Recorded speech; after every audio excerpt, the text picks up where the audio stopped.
Hello and welcome to this week's myNewsWrap, news from the world of SAP, Microsoft, and the world in between.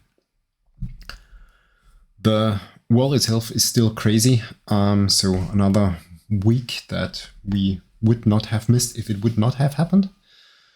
Looking at the chaos and the mayhem, but hopefully, again, as last week, this myNewsWrap can give you a bit of distraction talking about topics like SAP and Microsoft. So let's switch to it. First things first, news from the world of SAP. There is one blog post that I would like to highlight by Marco Dorn about changing the function runtime version of a running function. So how can you change the function runtime version of a function deployed to Kyma using Kyma edit? So this blog post guides you through. Also look at the comments, because there is a great comment by Dennis van Kempen on different approaches how you can achieve that best. And there is one disclaimer that I really would like to highlight in the blog post. Of course, it's super easy to change the Node.js version of the function, but there might be some issues then. So before you do something like that, make sure that your stuff is building, that everything works as expected, that there are no dependencies that might cause trouble. And for that, short header ups to a little npm module called npm check updates that helps you with also finding out updated dependencies, no matter if you want to update Node or not. And there is a very cool parameter in there or mode, that's a doctor mode, that tries to update the dependencies and then runs your unit tests and checks if they break. And if they break, it tells you, hey, after I changed that dependency, this unit test broke. So please check that out. So that's, I think, really super helpful, and especially in this context of upgrading things. If you have to update something, this is super helpful. And then two more blog posts from the area of SAP, from the broader area of SAP, from the E3 magazine. One English, one German one. First of all, take it with a grain of salt, because I think Peter Färbinger is writing quite catchy and trying to get discussions going in the way he writes that. So nevertheless, I think there are interesting insights and points of views in those two blog posts. First one is well and truly cornered, which takes a bit on the Rise with SAP topic, Rise with SAP story, and what customers think about that, and what's the perception of Peter Färbinger. And then a second one, which is in German, which is titled Alter vor Schönheit, which is talking a bit about the topic that was highlighted also in the E3 magazine, about S4HANA and, well, how it's aging. Because thinking about the end of life of S4HANA taking place at 2027, 2030, well, at that point in time, S4 will already be 15 years old. And that's an eternity when it comes to software, right? So also interesting read. As I said, take it with a grain of salt. And with that, no more news from Kyma. All the blog posts are out. Looking forward to also feedback on the new Kyma updates that are gradually rolled out.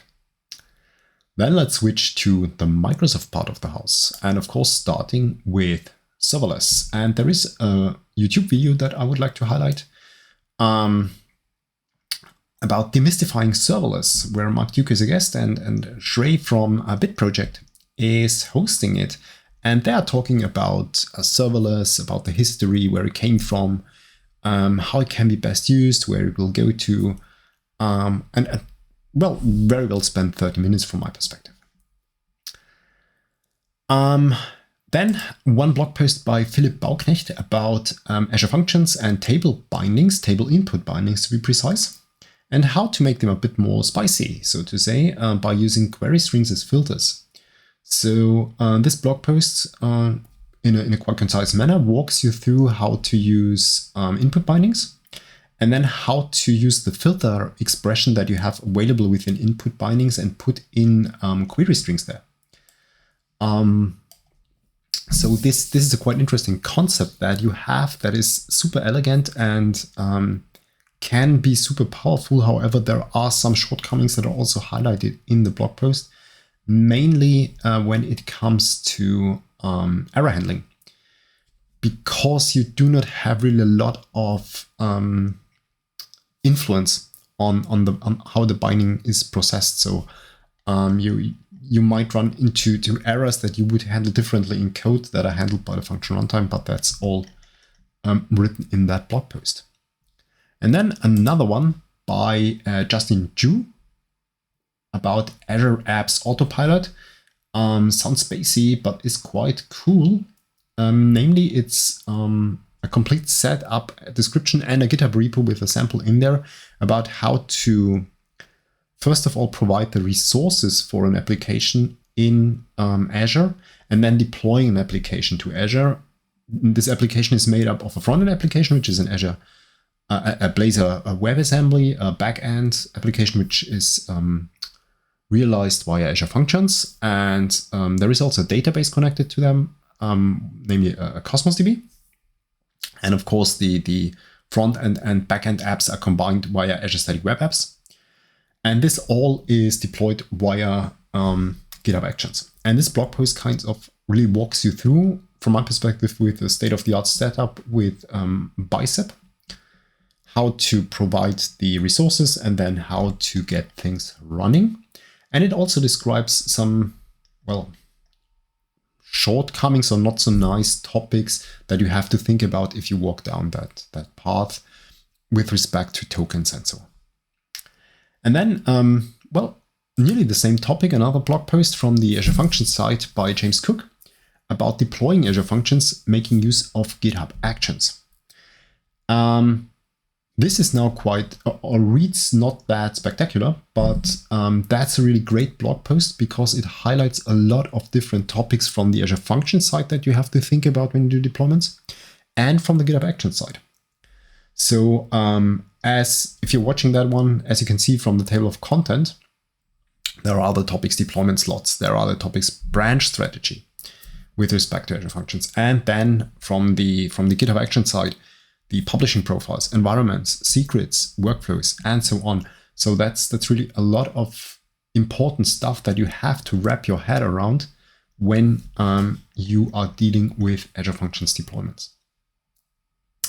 And then one other topic that I do not have that often on this podcast, namely Logic Apps, also a great tool for serverless. And there is one blog post by Wagner Silveira about organizing Logic Apps workflows with Logic Apps.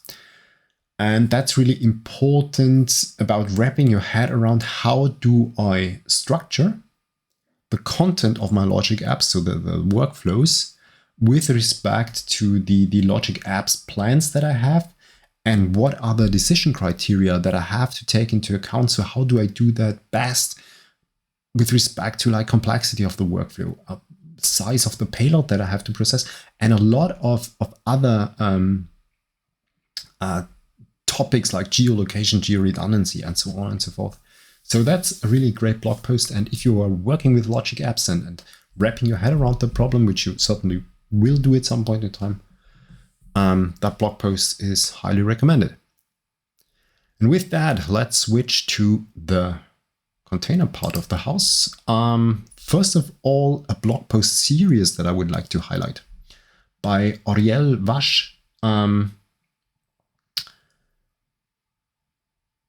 about understanding Kubernetes. And this is already 45 parts of a blog post series, so that's super cool. And she's, if I see that correctly, a CNCF ambassador, sharing knowledge about Kubernetes, about different topics, and the way she does it is via sketch notes. And that's really cool. So that allows you to give you very, very lightweight understanding. For example, within the blog post that I referenced about the startup probe. So I really like that, and 45 parts. So if you are starting your journey with Kubernetes or want to refresh some topics, I think that those are really great spots to look at.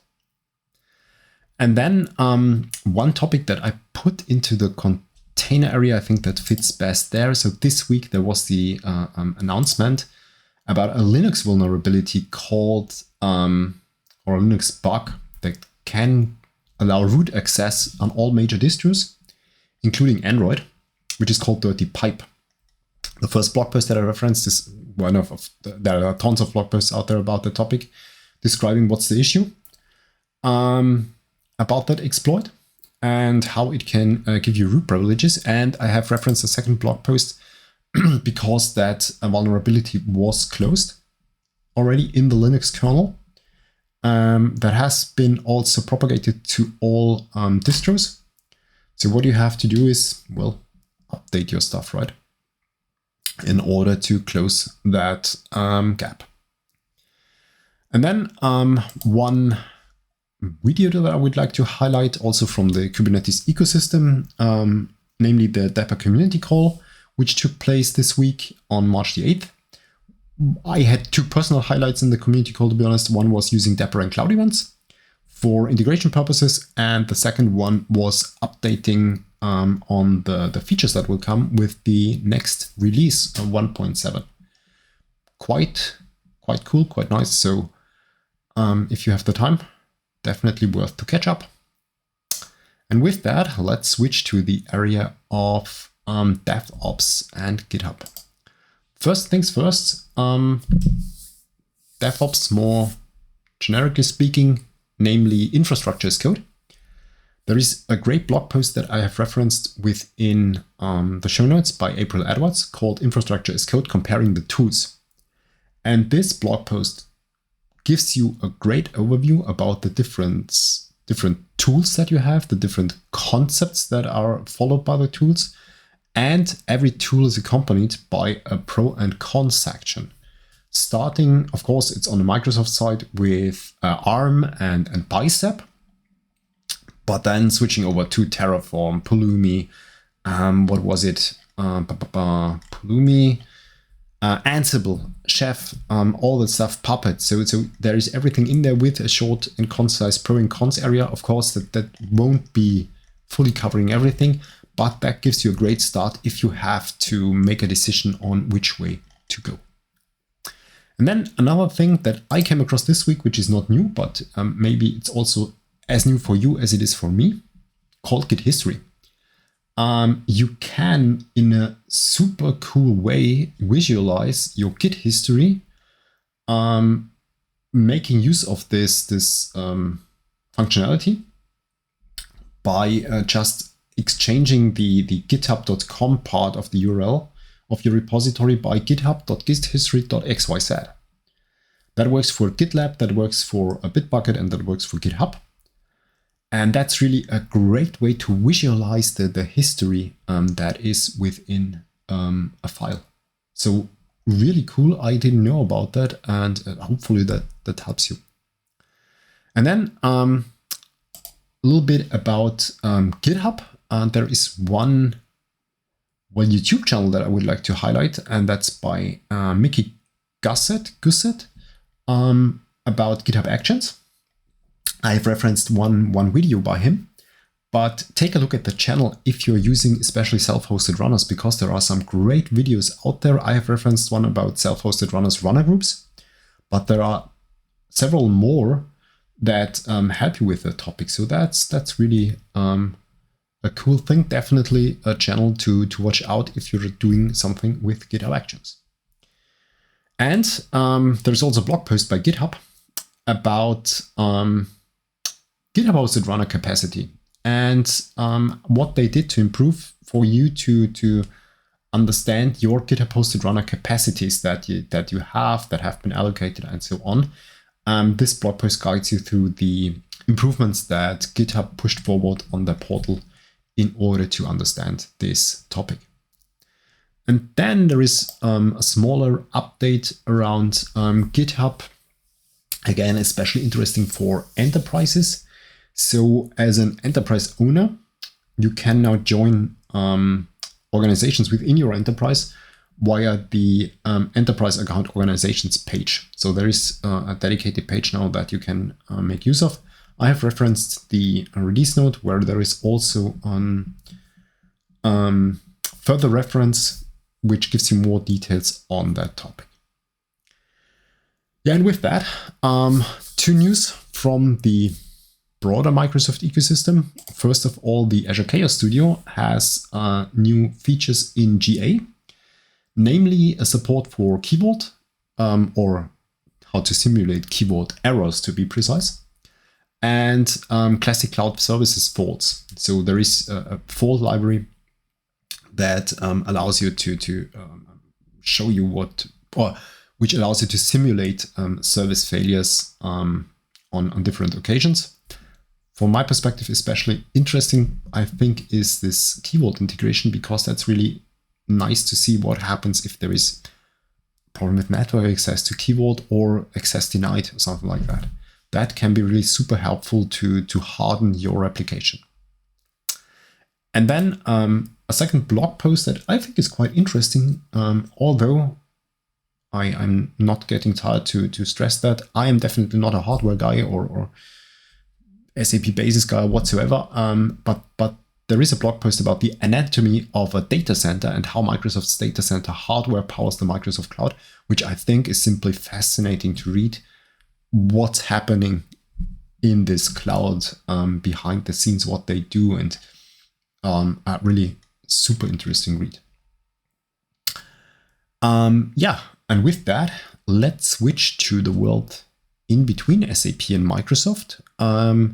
This week, quite short, I only have one contribution there, and that's the usual suspect, namely the SAP and Azure video podcast by Holger Bruchelt and the usual suspects. This one is about protecting SAP service with Azure API management and SSO. And for those of you who are watching this regularly or listening to it regularly, you might remember there was a blog post by Martin Rappler, right, about that topic, or a blog post. It was a book published on blogs.sap, on the SAP community. And yeah, you're right. This video now walks you through this book that was published there by Martin Rappler, and guides you through the architecture and gives you all the live demos that you need to make this complex topic more tangible. So that's really cool. Yeah, that's already all from the SAP and Microsoft side, or this world in between. So let's switch to learning and events, and I have some stuff there for you.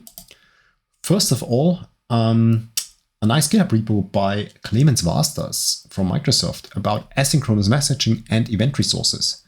And that gives you a curated overview about the topic messaging and eventing with a lot of information in the repo already. So why it's important for you, what do you have to think about, what are the concepts behind that. And there are tons of references about patterns, standards, I don't know what, in this area. So that's really a cool thing here, a cool GitHub repo that you should take a look at if you're working with messaging and eventing. That's definitely worth it. And then another landing page that I would like to highlight about data meshes. So we already know service meshes, and data meshes are also kind of a hot topic. And if you're watching this video and you see the letters, you might already get an idea where this is hosted. It's hosted by InnoQ, by several consultants of InnoQ, and the page is called Data Mesh Architecture. Data mesh from an engineering perspective, and it really guides you through the topic and gives you a great overview about data meshes, how to design them, what to think about when you design them. Really, really cool. Quite extensive. So really cool stuff that is publicly available there from the InnoQ. Again, highly appreciated. And yeah, then sticking to InnoQ and their security podcast, there was one published this week, which is really interesting about open source security. It's in German. About it's called risks when you work with open source software. I would say it's about what do you have to think about when you work with open source software when it comes to security, because that's not a trivial topic. And yeah, I think we all know where that comes from, thinking about what happened in December with the Log4j topic. So again, quite interesting podcast to listen to. And then if you want to learn something about Dapper or want to get your journey started with Dapper, there is now also a course on Pluralsight called Dapper 1 Fundamentals that you can walk through, which gives you a short and concise overview about Dapper and its components or building blocks. Then I also would like to highlight another podcast that came out this week, or not a podcast episode of the To-Do Cast about branching strategies by Robin Manuel Thiel and Malte Lantin, who talk about branching strategies. Now you might say branching, Git branching, that's kind of really the old story, but from my perspective and from my experience, this is something that always gets a lot of discussion and is definitely worth listening to that. What are the branching strategies? What are the experience that those two folks made with that, and what are the pros and cons?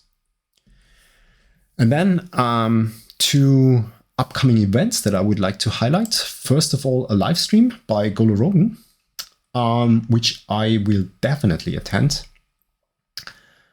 about VS Code Live Share pair programming in reality check. So it's in German, so it's about pair programming and using VS Code Live Share. And I'm really looking forward to that one because those live streams by Golo and his colleague David Lossat, they are really always worth to watch, no matter if you have something to do with the topic or not. And then there is another highlight coming up on the events area, namely there is a talk by Jaron Schneider, one of the co-founders of Dapper, and Henry Spank, about pushing infrastructure resiliency with Dapper. And this will take place at the KubeCon Europe, which is also a virtual, so it's a hybrid event, so it's on-site and it's virtual. So definitely worth to take that into account. And with that, let's switch to the last section for today, namely the area of developer productivity. There is an update of Ranger Desktop that I would like to highlight. There is a new release, 1.1.0, which came out that gives you some more options to fine-tune Ranger Desktop, like disabling Kubernetes if you want to run K3D instead of K3S, disabling traffic as application proxy, and some other changes that really make this tool even more useful from my perspective. Then, if you are a developer in the cloud native area and you want to get some mentoring, I stumbled across a repository by Brad McCoy, who is CNCF ambassador. And you can sign up for mentoring with him via this repository. So that's really just cool from my perspective. So if you're interested in that, I think that's definitely worth a try. And then second time, Golo Rogan on this show, this time a video that was already published this week about his software setup. So he had already a video about his hardware setup. In this video, he shortly talks what changed, and he also talks about his software setup. And although he's completely buying into the Apple and Mac world, that's definitely worth watching because there are also some interesting hints that are not dependent on which platform you're running on. So really highly appreciated again, and really interesting insights and food for thought when setting up your software, definitely. And last but not least, kind of I would say goodbye message for today's session. A tweet by Jennifer Kim that heavily resonated with me this week. And it says, don't burn yourself out trying to change the culture of an organization where you're not in a position of power. So you cannot change the organization. And yeah, it's a whole tweet thread that's going on there. So really read the whole story there, and I think really important to wrap your head around that. I mean, it's weekend, time for reflection, right? So that's something that I would like to give you for this weekend. And with that, we are at the end of today's session. I hope I had some interesting news for you, some stuff to catch up and to take a deeper look into. And with that, I wish you a great Saturday, a very great Sunday, and a successful next week. See you next Saturday. Until then, bye.